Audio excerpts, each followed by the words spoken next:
We are back with the 150th edition of the Quarantinecast. It's crazy. It's been like over a year that I've been doing this, and we've already reached 150 episodes. With the 150th episode, I wanted to get someone who was very, very experienced in the UFC. He's been competing in MMA for almost 20 years. He's probably one of the most experienced, if not the most experienced guy in the lighter weight classes. It's a UFC bantamweight, Rani Yahya. Without further ado, here he is. Hi, how are you doing? What's up, guys? What's How, up? how are you doing down there in Brazil? Doing great, doing great. Quarantine is going on here too, but we're still training, still living life because I know one thing: we gotta respect the virus, we gotta respect the older people, but we can't stop. Being locked down, it isn't the right thing to do. We gotta take care of our health, be out in the sun, do sports, outside sports, and life goes on, man. Where did I catch you? It looks like you're on a hammock. Are you just out in the sun in your at your house? Yeah, yeah. Right now, I'm in my friend's house, cause we're working on something here. But one advantage of the online thing is that we can do this everywhere we are. So I just took a little time here to do this. It's a huge pleasure for me. Oh, the pleasure is mine. I want to talk a little bit about the pandemic in Brazil. I'm up in Canada, so here it's like, 1 minute we're open, we're allowed to train. Sometimes we're not allowed to train. What's it been like in Brazil throughout this entire this past year? Yeah, we kind of been the same here. Sometimes we're allowed to train, and sometimes you're not allowed to train. But I didn't stop training for one day. I took advantage of the situation, because I could get a group of 3, 4 people, the same people, and only the people who really wanted, who was with the same purpose of me, competition wise. So ended up being great. My last camp in American Top Team, when I went to American Top Team, there were only pro fighters there, no regular students. So that also helped us to be more focused. Do you find that this past year I talked to a lot of fighters and they said physically it sucked, but mentally it was kind of nice. The mental break was kind of nice. Do you agree with that? I understand. I understand what they're saying. I kind of feel the same. We could be a lot more focused. Because I mean, was a good time for us to rethink about many things that we were doing. Of course, refocus on many aspects of the game. I want to talk about your performance. I can't have you on here because that without talking about it. It was I thought one of your best performances we've seen in a very long time. How did it feel to go Thank back out there and fight for the first time in a year? Yeah, man, felt great. I was working on that for 1 year, like you said. Right after my fight, before my last fight, the fight I had over a year ago here in Brasilia, I started training the day after that fight. Because I was planning on going back to the cage, going back to the octagon and perform at my best. I had a long time period work. It was a long camp. I got injured. I injured my low back. I got a hernia in my low back. I had to work on that. Kept the head up. Many things went through my mind, about my age and about my last performances, but I kept moving forward, and was very happy with the result that I got. With it came, it wasn't easy. It was from a lot of effort, and that's what I learned from that camp. That it doesn't matter if you're good or not. I mean, of course it matters, but what I'm trying to say is the main thing, the main attribute that a human being need to have is effort to achieve the things and evolve and learn. And like you said, I am very experienced, but every day I still put myself in a position as a student. I'm a teacher. I'm a jiu-jitsu instructor here in Brazil. I'm a MMA coach. I coach a few MMA fighters too. But every single day, I look to learn new things. I learn a lot from the people I train with, from my students, training partners, coach, and every single day, I will say that's the main reason why I'm still here, because I put myself in the position as a student. Yeah, I think that's a great point. I'm new to jiu-jitsu myself, and one of the things that people say is you're always going to learn. Like, it doesn't matter if you're a black belt or, you know, a blue belt. There's always something to learn. Do you agree with that in terms of jiu-jitsu? Yeah, especially in terms of jiu-jitsu, man. Especially in terms of jiu-jitsu, because jiu-jitsu is like infinite, you know. They're the basic stuff that always gonna work. But right now, in this moment that we're talking, is there are people not somewhere around the world only, but in a gym nearby us, they are developing a new position, a new move right now. You know, they're improving some old move uh, uh, and making a new move, making the move more efficient. I want to talk about. So the jiu-jitsu evolves a lot. Yeah, I want to talk a little bit about that because you started jiu-jitsu really, really young, and you ended up excelling. You won some world championships as a purple belt and a brown belt. Um, why the transition to MMA? I mean, you had all that success in jiu-jitsu.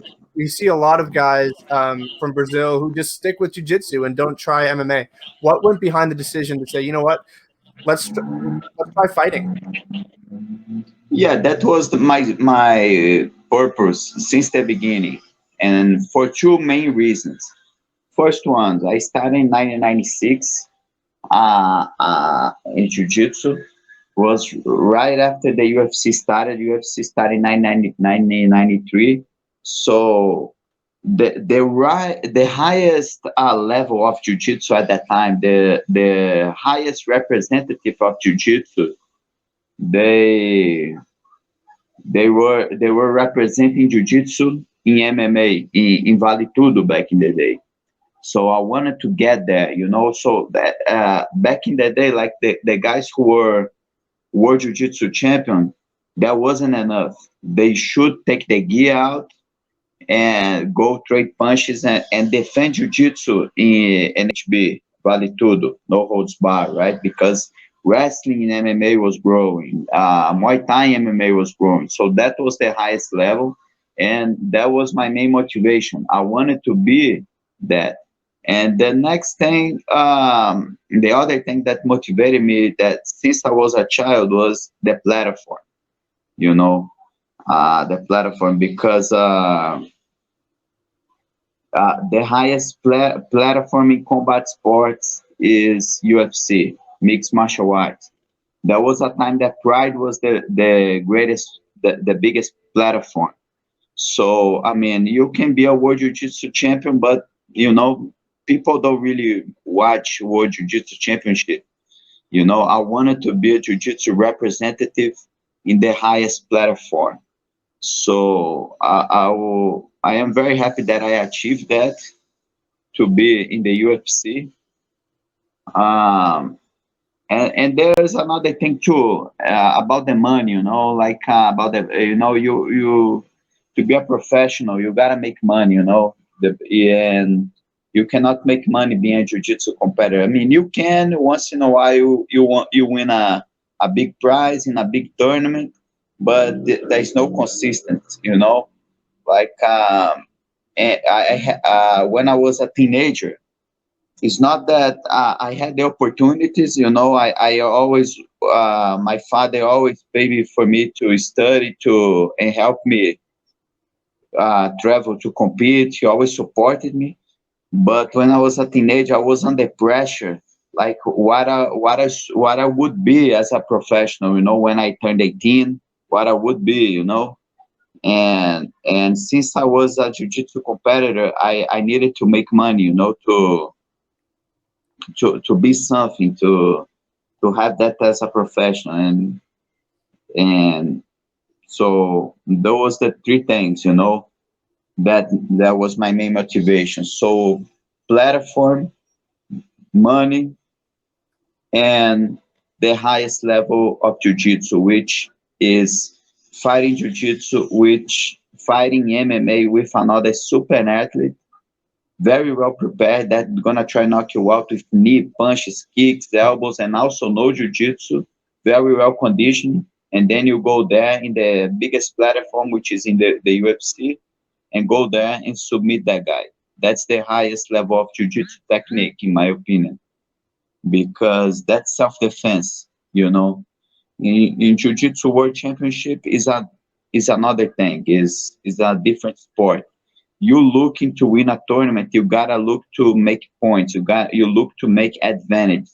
And that, for me, as a finisher, I always finish my fights in jiu-jitsu, in competition, grappling tournaments, MMA. I was always a finisher. So there was a point that I didn't want to be there competing in jiu-jitsu anymore, because it didn't really make sense. I wanted to fight, you know. Yeah, As a man fight, man. Men fight, you know. That's the thing. Men fight. Men defend their country. They defend their art. They defend their family. So we fight, So the MMA environment is more has more. I identify myself with my personality as well. I want to talk a little bit about that. Like you said, you wanted to be a fighter. You wanted to, men fight, et cetera, et cetera. And one of the things about you is you're probably one of the hardest guys to fight in the division. If anyone gets a contract and it has your name on it, they know they're either getting submitted or they're going to have to go to decision, and it's going to be a hard fight. That being said, I mean, you've been, like I said at the beginning, very experienced. You've been in the UFC since the WEC merger. What's it going to take to get recognition, to get into the top 15, to get these big name guys? What's it going to take? Yeah, man. I gotta tell you that there was some key moments in my career that I didn't perform like I should. There was a point in the UFC I got my best record, which was 4 wins in a row, and then I got in the top 15, and then in the first fight after I got into the rank, I didn't perform good. Ended up losing the fight. The same thing happened in the last fight I lost. I was in the 3 wins in a row, all by submission. I got in the ranking again. I started to challenge people. I had the biggest fight in my life in terms of visibility. I was in the main card. The fight under the co-main event in a pay-per-view show in Australia, and I ended up getting beat. So I have to admit that there was some key fights for me that didn't take me to the recognition that you're talking about. The recognition to be right there, fighting for a title, being a champion, fighting for the top 3. And I actually changed my focus, man, after my last fight, not even my last loss, my last fight, the last fight I win, because right now I am 36 years old. I still have the ambition to become a champion, fight for the title, get in the ranking, but I wanted to, as a jiu-jitsu fighter, I still want to tap more people out, still using jiu-jitsu to win my fights and achieve high number in the submission record for the UFC. Yeah, I like that. I mean, like I said at the beginning, you've got one of the best, I think, submission in all of the UFC. I think you're one of the best jiu-jitsu guys in the entire sport. You after your last fight, you called out Enrique Barzola, who you had drawed to previously, and Alex Caceres. What was it about those two matchups that you liked? Yeah, Barzola, man, the fight was a draw. We gotta figure that out. A fight deserves a result. There wasn't a finish in the fight. If we fight again, will be just a continuation of the last fight. We need to figure that out. He knows that. He knows that we gotta fix that. I don't know where he's been. It's been almost a year that he doesn't fight. I like him. We hung out a few times because we trained together before, but it doesn't matter, man. This is not about friendship or anything. We were in a war together, me against him, and we need to fix that. He knows that. He knows. So sometime he will have to come back, fight again. I don't know if he's gonna fight against me again, but eventually we will need to meet again. We need to fix that. Caceres, man, is the thing is that we've been fighting for a long time, and he has been receiving a lot of hype, and I think he's a great matchup for me. He's a very good matchup for me because the guy he got a good name, a lot of hype around him. He's been in 3 or 4 wins in a row, 2 or 3, I don't know, and I think it's a good matchup for him, for me. And the fact about Caceres is that we both been fighting for almost the same time. We got in the UFC around the same time, 2010, 2011, and he was in the bantamweight division. I was in the featherweight division at some point, so I think it makes a lot of sense. Is there an ideal timeline for when you want to be back inside the octagon? I know there's like travel issues and things like that, but what ideally is the right time for you to come back? Yeah, man, I kind of feel that I still want to fight this year. It doesn't matter if it's in August, July, October. I think November. I'm not in a rush, because I train in camp takes a lot, and and the one thing, man, that I have in my mind is every time I'm gonna step in there, I gotta be at my best, So I just got out. It's been right now 4 weeks that I had that fight. Luckily, I didn't get any injury. Uh, I will have a jiu-jitsu tournament, IBJJF tournament that I will compete here because I still want to be active in competition, and then I'll be ready to get in another camp, you know. But I gotta be honest with you, man. I'm not in the moment to say that I'm gonna do 3, 4 fights a year every time because the thing changed. My goal is every time I'm stepping there is to be at my very best. Yeah, I think that's the right decision too, especially as you're now it's almost been 20 years that you've been competing in MMA. Is that crazy to think about? Like 20 years I've been fighting. Yeah, man. This is what I do. This is what I do. I'm a competitor. This is what keeps me alive. This is my job. This is what I love doing. I'm a competitor. I don't see myself without challenge. I don't see myself without competition. I really understand that that's my purpose, and it's crazy, man. When I think that, and to be honest with you, I flirt with retirement a lot. I think about retirement a lot, but I still motivated to compete, to fight. For as long as I can. Another thing is that Tyson and Roy Jones Jr. fight. That gave me another look of how the things are going, man. Because right now I'm 36. 20 years ago, let's think about 20 years ago. Some fighter that was 36, he was done. Today, people fight until they're 40, after 40s. I don't really want to be that guy to be fighting MMA after 40, 45, but we never know. There are many ways to do that. I'm in the UFC. Of course, I'm under the USADA pool. But nowadays, I look at the TRT treatment with a different eyes, because that can, for a guy like me who loves competition, that could amplify the time that we could be there. Yeah.